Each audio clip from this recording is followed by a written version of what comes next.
Happy Tuesday, everyone. Thanks for joining our webinar. We love having you here. Today, we're going to be talking about modern MMM and action with Alaska Airlines, so we're glad you could join us. My name's Charlie. I'm a member of the training and development team, and I'm usually the moderator here, but today we have a guest moderator, so I'm going to hand it over and let Sarah take the reins. All right. Good morning, everyone. Before we really get going here, as you can see on our agenda, we're going to go through some quick introduction to what we're going to talk about today. That's me right now. We'll move into some foundations and then talk about MMM and action, get to hear from Alaska Airlines, from our clients. So before we really get going, I just wanted to give you a quick intro of who we are and what we do here at AdSwerve. So we are your go-to experts for data, media, and tech. We are very proud to be the #1 Google marketing partner, also a top Google Cloud partner, and Adobe's emerging solution partner of the year 2 years running. So we've got a huge team with over 250 experts. We've got over 800 brands and agencies that we support using Google, Adobe, and other marketing and platform tools. So there's, if you've got a marketing challenge, if you've got something that you're stuck on, there's a chance that we've already kind of helped some of our clients solve it. So we're ready to help you find your solution too, and hopefully you'll get inspired today with our conversation about Google Meridian. So it's time to kind of buckle up. Everyone buckle into your seatbelts because we are officially cleared for takeoff. We're going to use a lot of silly airline puns throughout here, but we are thrilled you've joined us today for what promises to be an insightful journey into the world of Google Meridian and media mix modeling. So as you all probably know, these new tools have created a lot of buzz and naturally a lot of questions to, everything from what is it to how do I get started and what does a use case actually look like. So today I'm thrilled to be joined by 3 brilliant minds who are at the forefront of this work.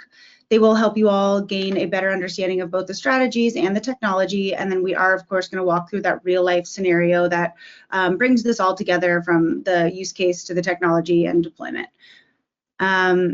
Cool. So first up, for those of you who might not know, Alaska Airlines is a true industry powerhouse, ranking as the 5th largest airline in the country. And we're honored to have Owen Bickford, their performance media director, join us today. With Owen's inside expertise about leading our Meridian project, we'll get to hear how Alaska Airlines is charting a new course of data innovation with Google Meridian. And then from the AdSwerve team, we have 2 of our star pilots guiding our discussion today. So Luca Sempre, our head of data modernization and cloud strategy, will first take us through the foundations of media mix modeling, giving us that essential groundwork for understanding this powerful approach. Then Zach Mitchell, the lead of the Alaska project and one of our talented data scientists, will lead an engaging interview style conversation with Owen, diving deeper into Alaska Airlines' specific use case and the real world impact. So with that kind of precursor there, the experts we're going to hear from, just want to say thanks to the 3 of you, and then also all of you for joining us today. We're officially truly ready for takeoff. And so Luca, why don't you go ahead and kick us off into an introduction? Awesome. Thank you, Sarah. Yeah, as Sarah mentioned, I'll walk you through very high level what MMM is. So on the next slide, we'll look at what it is. Then we'll go into comparison against multi-touch attribution. I'm sure a lot of attendees here work with Google Analytics or Adobe Analytics and just want to see that comparison. And then before handing it off to Zach, we'll look into some of the outputs that a successful MMM model will give you. So what is MMM? A very high-level definition is that marketing mix modeling, or sometimes called media mix modeling, is a statistical analysis technique that quantifies the impact of various marketing activities, non-marketing activities, and investments into marketing channels on sales or any other key performance indicator that you may be interested in. So Zach will go into some of these later. For Alaska Airlines, an example of KPI would be a booking. So once we understand high level what MMM is, we can start looking into what channels can be used for it. And here's where the beauty of MMM is. MMM can look into the very diverse set of channels. So as long as you have some information about investment, about cost of those channels, they can be included in your analysis. So again, going a little bit into that comparison to like a multi-touch attribution, where we want to have all the data digital and connected, with MMM, we could look into offline channels. So something like a billboard on the side of the road that you invested in could be a part of your analysis, and we can see its impact onto our KPIs, sales, or bookings. So the set of channels is very diverse, and going from maybe a more of an analytics world, it opens additional opportunities. It also gives us an opportunity to look at very aggregated data versus maybe individual user data. So what we're looking at is cost per channel per specific date range over the last few years that we've been tracking our channel performance. We, as outputs, then get channel contributions. So we provide a total revenue, and we look at the cost of individual channels over the past likely few years. And then as an output, we see how much each channel contributes to our total revenue, or the KPI that we're tracking. Another nice thing with MMM is that we can also include external factors. So in the past few years, for example, we had COVID, which really impacted flights in the travel industry. It impacted how people are behaving online, what they're buying in store. So that could be an external factor. External factor could also be seasonality. It could be Black Friday. It could be different economic conditions. And all those outside factors, all these variables, can be included in an MMM model. So it's not necessarily just the activities and investments of our marketing channels. It could also be something that's just natural happening in the environment. And then one of the most important outputs as well, outside of the channel contribution, is that we can optimize budgets with the outputs of MMM. Now in the next slide, we'll look a little more into comparing MMM to MTA. So these are two different approaches to basically tackling a similar problem. So we want to assign credit to marketing channels.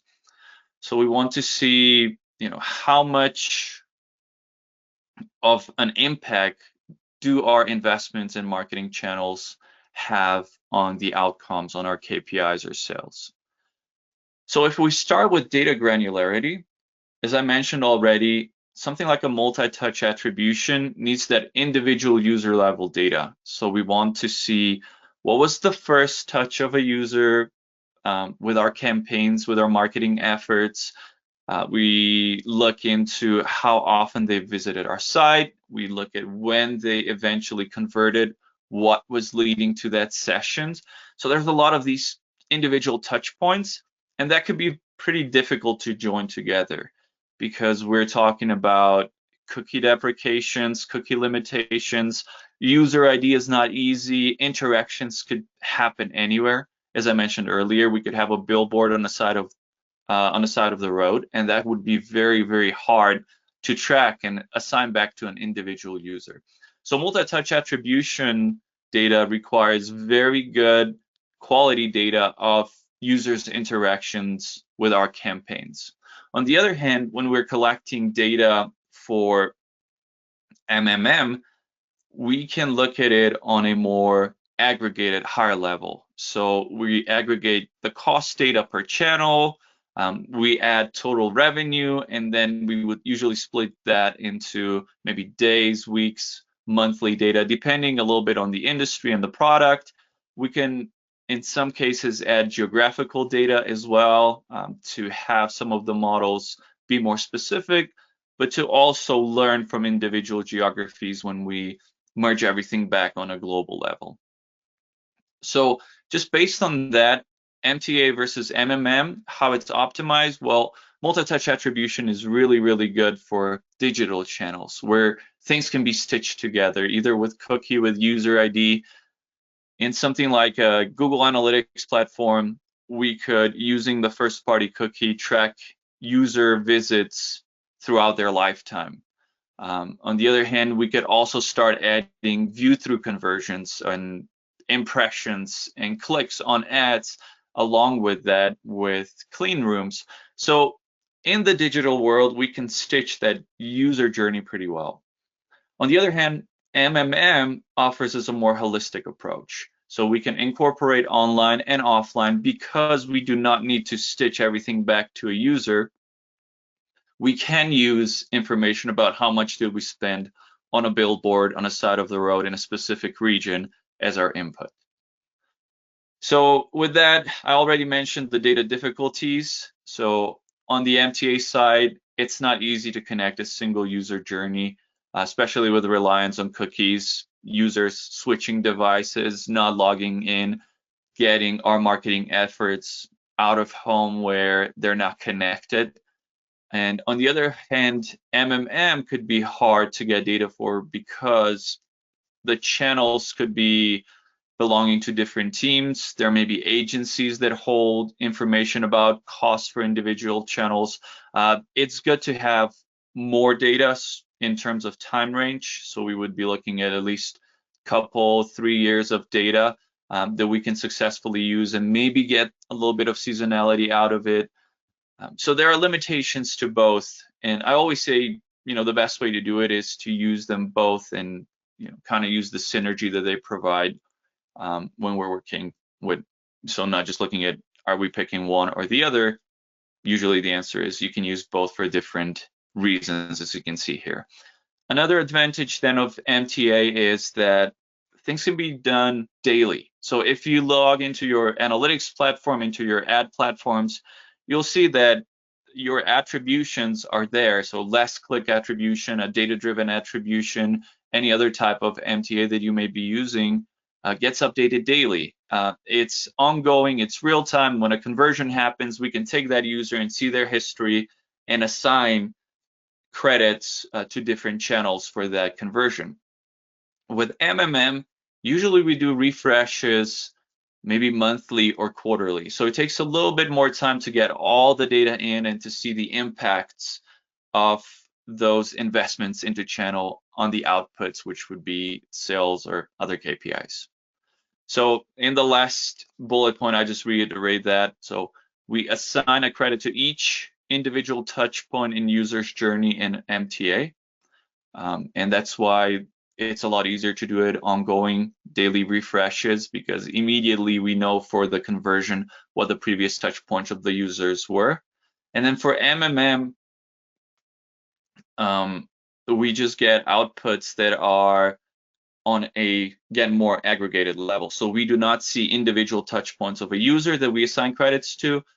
We are assigning contributions and then sequentially ROI to channels at the end of the when the model is done processing. And we can go to the next slide, and we'll actually focus a little bit on the other outputs that MMM also offers. So mostly I was focusing and saying, at the end of an MMM analysis, you'll be able to see how much each channel contributed to our total revenue. And that's the contribution analysis that you see on this leftmost image. So if we dive into that chart a little bit, usually you'll get a big chunk of the contribution analysis belonging to a baseline. So even if, let's say in our case today, Alaska Airlines completely turned off marketing and spend today, there would still be a lot of flights booked. And that's our baseline. So MMM provides us with a baseline at the end of the analysis. And then it also lets us know how much each individual channel contributed and added to that total sales. And out of that, because we get revenue for each channel, on the other side, we know our cost, we can get a pretty good return on investment for each channel. And we also get good information about how additional investments would turn into revenue as a total. So on the right, on the next one, so the second chart that we're looking at here, response curves, this is visually represented really well. So for each individual channel on x-axis, we can see how much we're spending. And then on the y-axis, we can see what the revenue is from that spend based on our MMM model. So you can see that green channel in the middle, for example, has the highest spend, and the revenue is one of the highest as well. But you can see that there are two lines there that are a lot steeper, meaning that the ROI on those is a lot better. So the response curves are a very, very helpful output of the MMM model, because they let us know where we are at right now for each channel with ROI, but on the other hand, also how pushing revenue, how much an additional $1,000 in spend would impact our revenue either way. So do we spend $1,000 more, $1,000 or less? What's the cost in our outcomes? So responsive curves for individual channels are one of the most useful outputs of MMMs. The next curves that we'll look into are decay curves. So the decay rate of media effect on the outcome. So if we're spending $10,000 on a channel today, how much will we see in revenue today? And then how much will we see in a week, 2, 3, 4, 5, 6? So there's that lagged effect. And decay curves really show that off. So how different channels interact with users' immediate purchasing power, either that today, or does it take a little bit of time?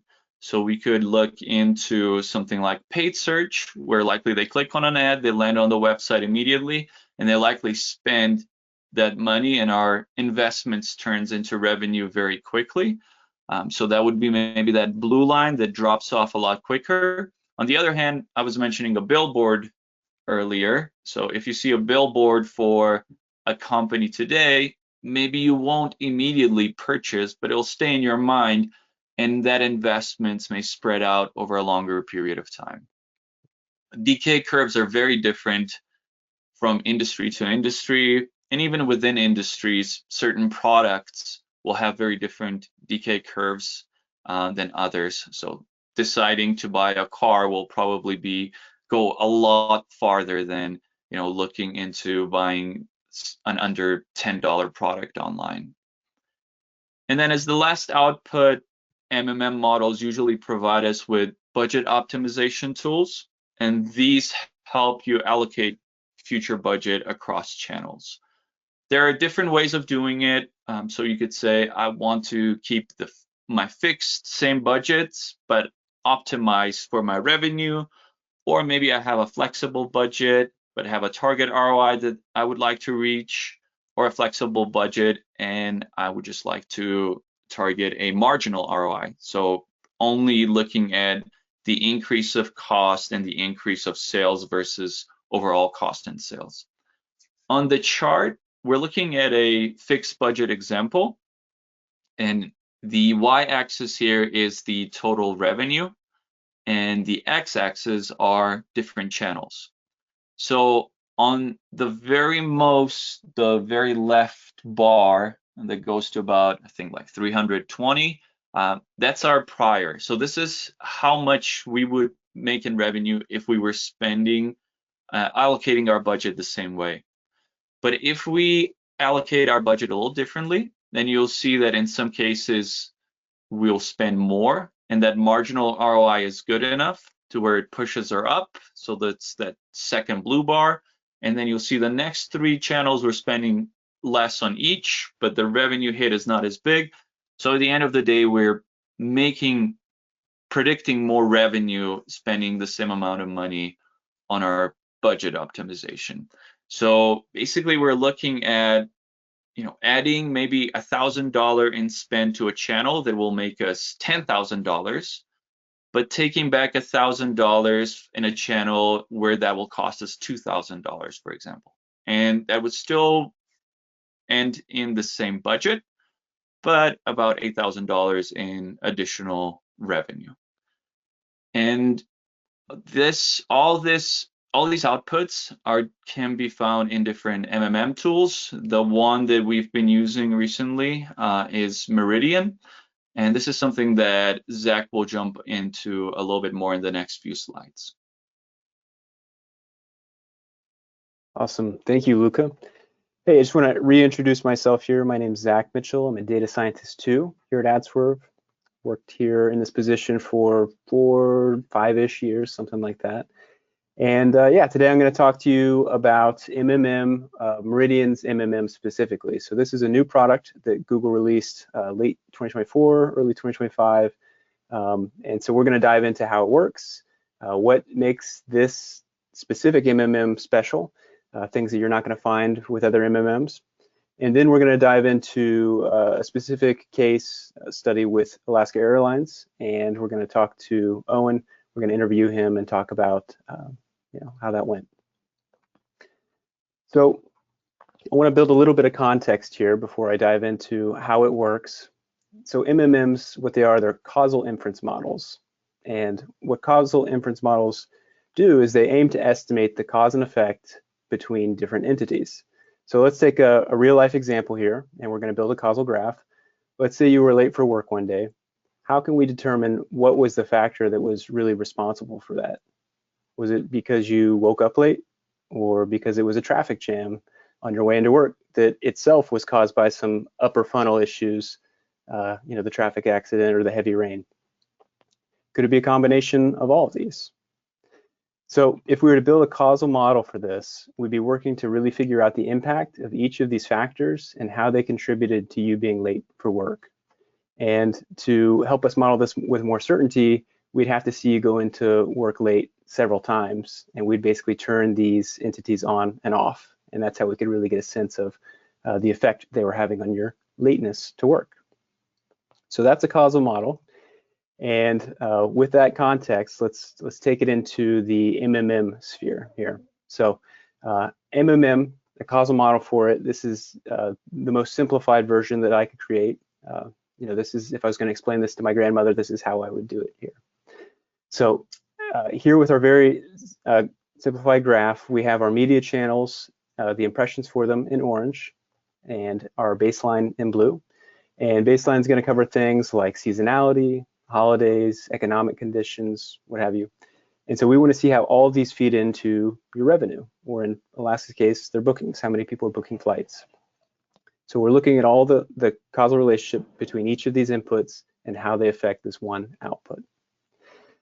So what Meridian does, first off, it does what I call ROIs, like RO eyeballs. So return on eyeballs. And here, these lines, what they represent, so these are impressions for the channels, and you could think of them as as impressions go up and down over days or weeks, people are seeing more or less impressions. And then we have our baseline in blue down here, and you could think of this again as your natural seasonality. So maybe Q4 is your big quarter, and you just get a natural bump every year in Q4. And then again, the green line is revenue. So what we're doing, the first step here is high level. We're looking at these impressions over time, and Meridian, what it's doing is it's asking, when more people saw ads on this channel, did sales go up too? And then just the opposite. So when fewer people saw ads on this channel, so say you didn't run any TV commercials that day, how did that affect consumption, right? Did we see a dip in sales that day? And so what it's doing is it's working to detect which media channels are truly driving incremental lift. That is, sales that would not have happened had these ads not been seen. So after it's done that, after it's worked on the RO eyeballs, then it brings in the cost of the ads. So after we figured out the contribution from the ad impressions, then what we're doing is we're comparing that lift to how much those ad impressions cost. Right? These channels, they don't all cost the same amount of money. So here's where we enter with the traditional ROI, return on investment, or ROAS, looking at how much incremental dollars we got in return for that ad spend. So broadly speaking, these are the two major steps in what it takes to determine where you should spend that incremental dollar. And this is how Meridian works, and this is how most MMMs work. But Meridian actually has some very advanced statistical modeling techniques on top of what I just showed you, namely something pretty novel actually called partial pooling. So what partial pooling is, in plain language, it's like intelligent averaging across groups. So what it means is that the model shares info across regions, but it doesn't force them all to be identical. Now, the reason this is so beneficial is because some regions you're going to have a lot of data, right? So you can think of, like, with your company, maybe you only advertise in one region, while in others you're going to have more noisy and sparse data because you don't really advertise often there or at all. So the benefit of partial pooling is it's going to help you stabilize these estimates by using a hierarchical prior, and that allows for individual variation across regions, across channels. And so this is key for causal inference because it controls for noise and it really preserves those local differences. So very important, very new thing here. And on top of that, we have some other, secret sauce, special sauce that Meridian includes that you're not going to find in other MMMs. First off is going to be the Google query volume data. So you're going to get access to how people are searching your company and your industry in Google search, like people like going to google.com and searching for your company and your industry. So like say in Alaska's case, not only are we able to get data on how people are searching for Alaska flights, but we can see how people are searching for flight travel in general, right? And what we can do with this is really build those controls that Luca was talking about. We can get a sense of that baseline demand by knowing, like, here's the amount of people that are searching for flight travel in July versus January, right? We can get a sense of that baseline with Google Query Volume. Another great feature that you can use with Meridian is the ability to incorporate prior knowledge about media performance. So say in 2020, 2021, you did a brand lift test or an incrementality test. You can actually include that research into your MMM. So that past research, you can build off of that foundation, right? So that's a cool benefit. You can also include things like media saturation and lag effects. Now, Luca did touch on this briefly. The example I always like to give with media saturation is, say you get in your car on your way to work and you look up and you see a billboard for some product. You're driving, you're halfway, you see that same exact billboard, same product, and then you pull into the parking lot at work, and then for the third time, same trip, you see that same billboard, same product. Now, are you going to buy that product three as many times, or are you 3 times as likely to buy the product now? I think most marketers would agree that that's not the case, right? And so that's what media saturation is. It's that diminishing returns on your spend for each channel over time. And then lag effects, too, that's just going to be the distance in time between when you saw an ad and when you activated on it. Something else you can include with Meridian is the ability to include reach and frequency data. So if you have data on who and how often people are seeing your ads, you can bring that in. You can also include things like non-media treatments. So say you ran a promotional price change where everything was 50% off for a week or a month. You can include that in. You can also include things like non-paid social media. So say you have your Instagram account or your Twitter account, whatever. You can include your likes or your hearts, your retweets, that sort of thing. You can include that into the model. And then finally, the thing that I believe is most important for the leadership, the marketers that are using this tool, is the ability to optimize and scenario plan.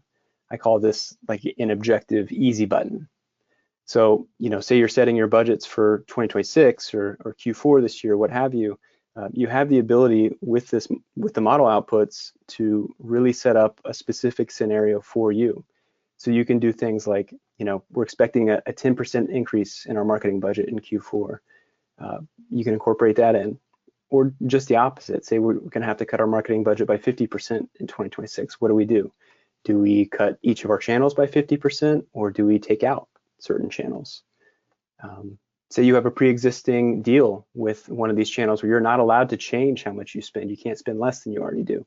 You can set that to stay level going forward. So a lot of control, a lot of ability to set a scenario up, and then it provides you with an objective accurate idea as to what it thinks you're going to get as far as your performance with that marketing budget that you set. So not only how you should spend your money, which channels you should put it into, but what it thinks the output of that is going to be. And so talking about results, let's go ahead and jump into Alaska specifically. So Alaska, like pretty much any other brand, one of their biggest questions is where should we put our media dollars, right? So where are we going to get the most bang for our buck? And so what MMM does is it really gives them that ability to answer that question accurately and objectively. So beyond just digital channels, Alaska is investing in a mix of traditional channels. You can think things like TV, radio, out-of-home billboards, that sort of thing. And it's tough to quantify the return on those investments, right? So those traditional channels like television, billboards, radio, how do we know what sort of lift it's actually providing us? Enter MMM. So these channels, they're great for brand awareness, but when we're delivering how much lift it's actually getting, the way that we do it, as I showed you before, we're looking at those impressions, how many people like perhaps saw a TV ad or they heard a radio ad, that sort of thing. And then we're looking at that bump over the trailing days, weeks to see how much lift it provided. And so Alaska, their main goal with this was really to optimize across the full media mix.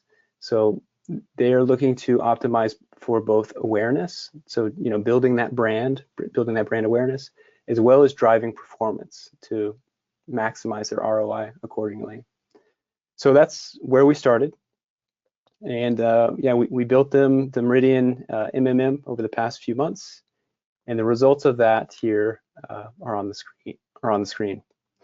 So here, the projected increase in revenue from the model is 11%, and this is addressable advertising.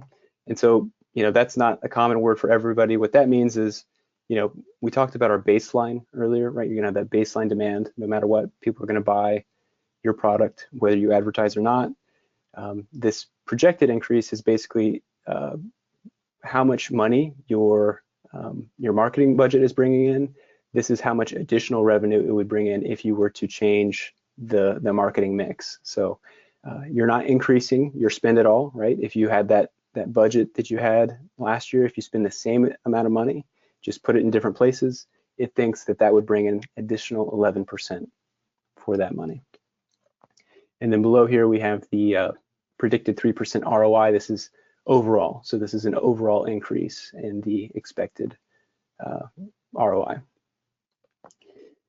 And so not only were those results, but Alaska was able to see, the ROI for each channel. We're able to get a sense of the decay of each channel. How, again, once you see an ad, how long does that stick with you in your mind over time? The saturation for each channel, and then finally the optimized budget for each channel. And so that is kind of the setup here. I'd now like to introduce here with us, we have Owen Bickford. This quote from him about the project here: the AdSwerve team has done a great job simplifying complex data outputs from Meridian into a digestible format that is motivating real changes in our planned advertising. So Owen, I'll let you, if you'd like, introduce yourself, introduce Alaska Airlines, and then we can jump into some questions about MMM, if that's all right. Yeah, it's great to be on the call today. Thanks for having me. Yeah, I've been with Alaska Airlines for about 9 years now. As Sarah mentioned, we are the 5th largest airline. We're also the biggest airline on the west coast of the United States for those people on the call who are maybe from the East Coast or from another country. And we recently acquired Hawaiian Airlines, which was last September. And we've been expanding, utilizing their fleet as well. So now we're going to be flying to Rome, starting, that's the most recent announcement, starting in, you can book your flights from Seattle to Rome starting in October. We're also flying out of Seattle to Japan and Korea, which is also new recently. But yeah, we're going global. A lot of changes here at Alaska, so we're real excited for that. Awesome. Yeah. So you're not just a brand that's only in Alaska, right? You're not just Correct. seaplanes. Yeah. Okay. Not just Alaska, even though that's what our name is.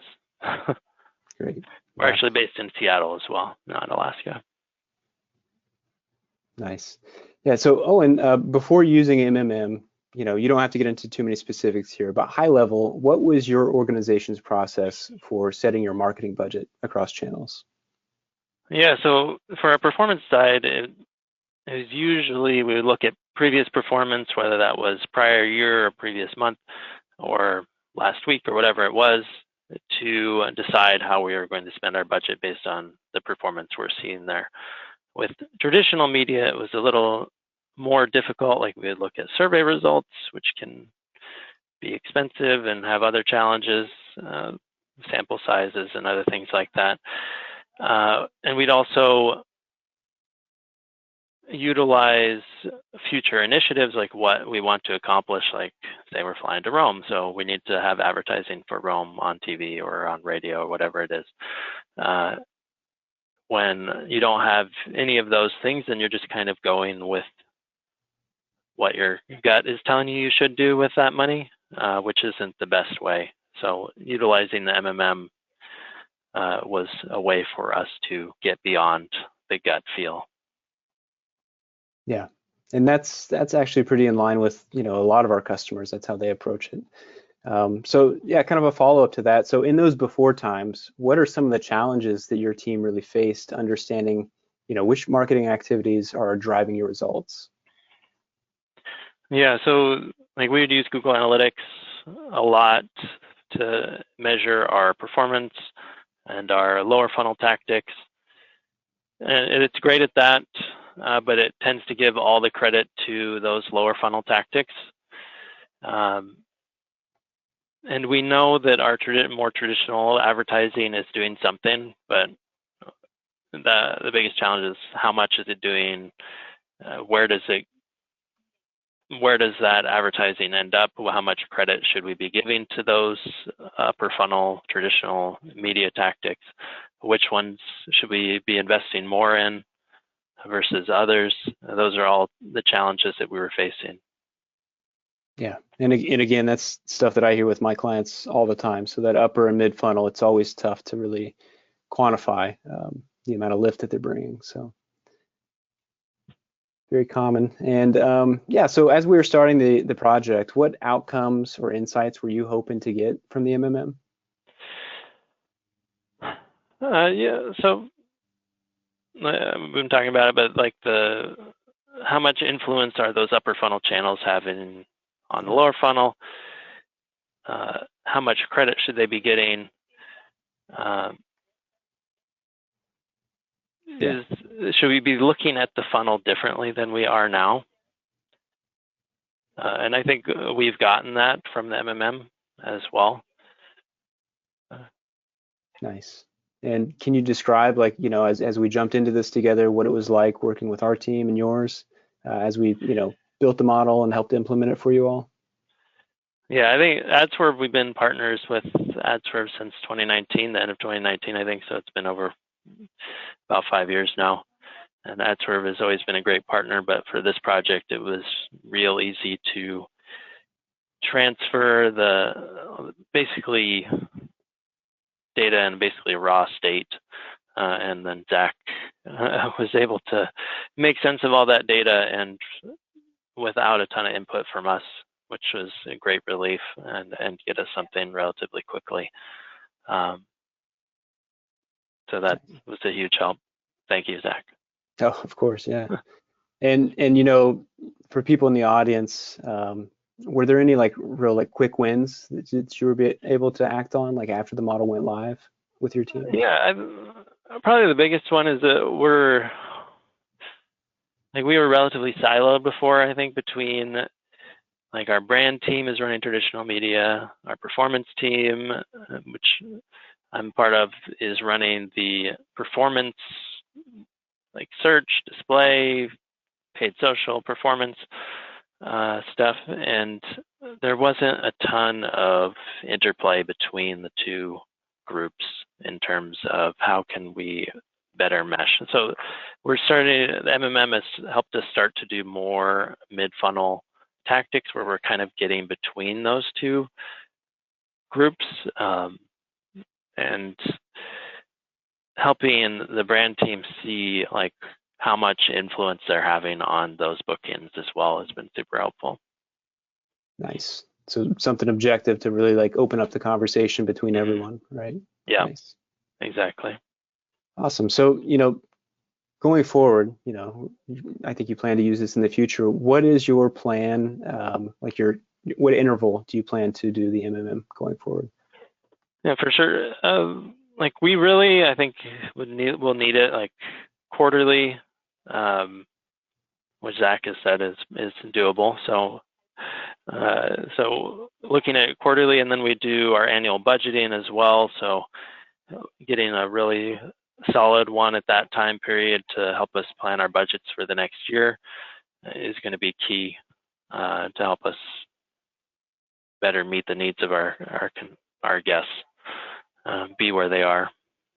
Nice. I like to hear that. And yeah, so for other people in the audience that are maybe considering MMM, is there any advice that you would give them for getting the most value out of this process or like being prepared for the process? Yeah, definitely. Your data is super important. So having clean, reliable, consistent data that is broken down by time periods, by region, and by what campaigns you're running, particularly if you are utilizing an agency or have recently transitioned into a new agency, it might be more difficult to get that historic data. So, and if you ever do transition, make sure that you're getting that historic data so that you can, that it's your data and doesn't leave with the agency. So I think just having clean, consistent data and making sure you retain that data is key. Great call-outs. Yeah, I cannot tell you how much easier it makes it if we have good data. So it not only makes it easier, to build the model, but just it makes things much faster too. So I would absolutely reiterate that to the crowd that take care of your data, please.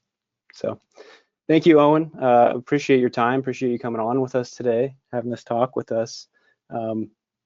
Yeah, so I think that's all we have planned as far as our presentation. Any, I guess, Q&A that we want to have right now? Has there been any questions? There has been one question. Also, yes, thank you, Owen. Thank you, Zach. That was great back and forth. Great to hear the personal experience on both sides there. So the one question we have from Renata says, after implementing MMM, what were some of your big aha findings? Yeah, so big aha findings, or do you want to take it, Zach? Or I don't know what you're comfortable with sharing publicly, Owen. So, I mean, if you want, I can share like what things that I think are safe to share, but yeah, you can jump in if you like. Yeah, I guess for me, seeing what channels, like the traditional channels, were really driving that performance and how much influence search had as well. So like, it really helped you, like, is it out of home? Is it TV? Is it some other traditional form of media that is leading to those down funnel bookings? That was the aha moment for me.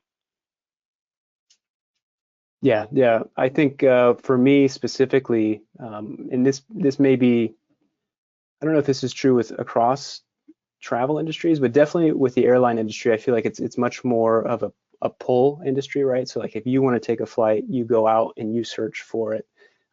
It seems like that is a huge channel for the airline industry is people when they feel like they need to fly or travel in general, I guess, they're out looking for it. So very important. Excellent. And this is exciting. The questions are rolling in now. So the next one is from Sky and says, how much historical data should you have for an effective MMM? Excellent question. So it's, things are always complicated, right? There's not like an exact answer with that. It really depends on how many channels you have and like how how many regions you have available data for, right? So more is always better, but the baseline that we say is we need at least 2 years of data. And the reason for 2 years is we're trying to really sniff out that seasonality between year to year. So again, like maybe your Q4 is like your strong quarter every year.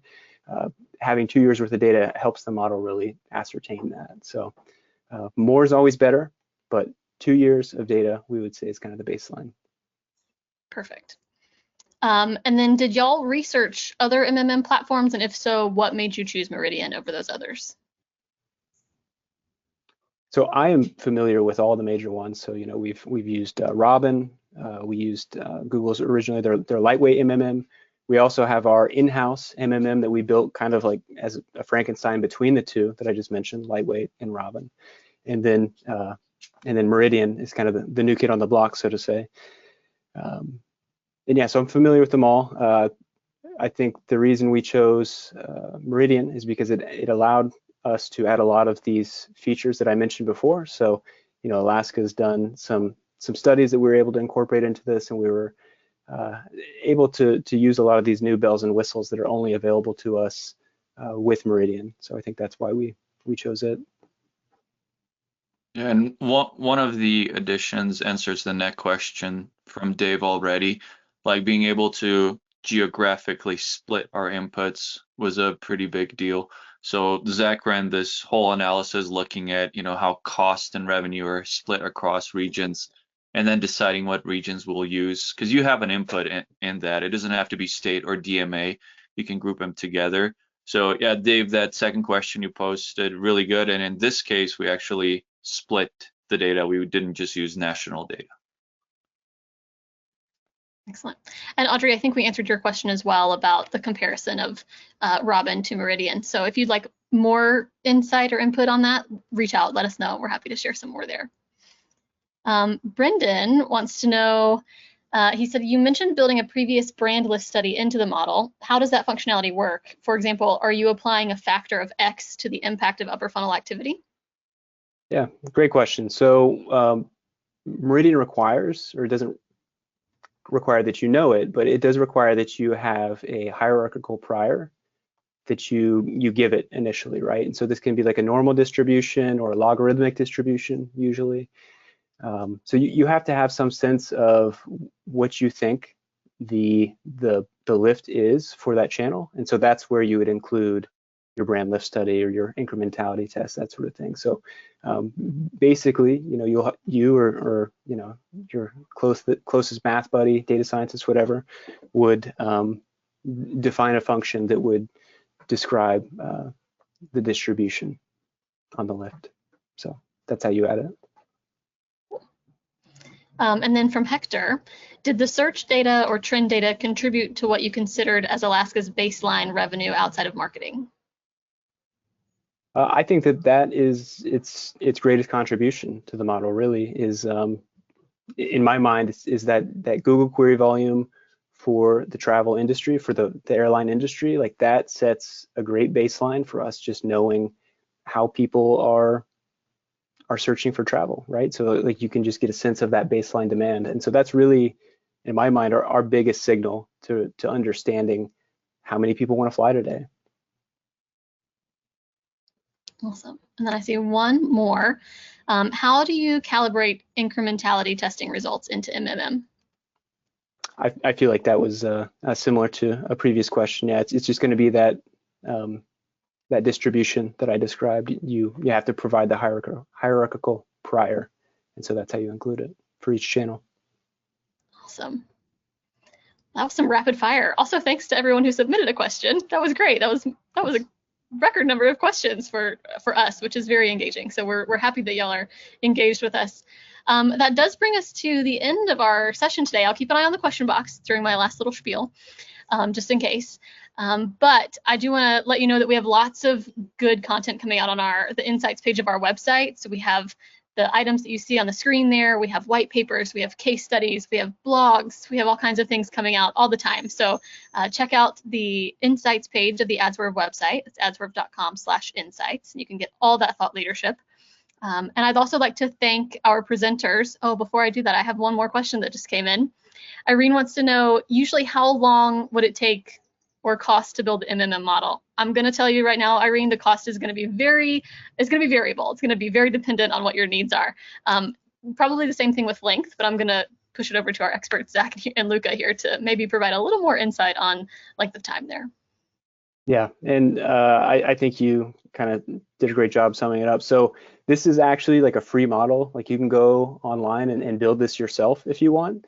I would say that there is quite a steep learning curve involved with it, though. Like I wouldn't, just say throw anybody at it. You're gonna have to know a lot to build this and be confident to throw money behind it. So, but yeah, it's an open source model. You can go on Meridian.com or whatever the website is, and you can build it yourself. So it can be all the way from free.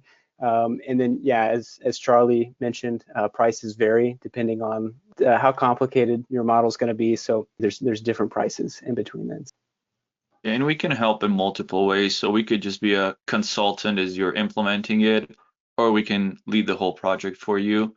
And then, yeah, like Zach was saying, it's very variable. Like, do you have the data already? Do we have to do pipelining and engineering to get the data in? Do you have some understanding of priors? Do we have to do a big exploratory analysis? And just in terms of time, again, that's variable as well, but you can expect at least a few months before you see final outputs. Excellent. Well, with that, I'd like to thank our presenters, Zach, Owen, Luca, Sarah, and everybody on the call today. Thanks for joining us. We hope you have a wonderful Tuesday, and we'll see you on the next one. Bye, all.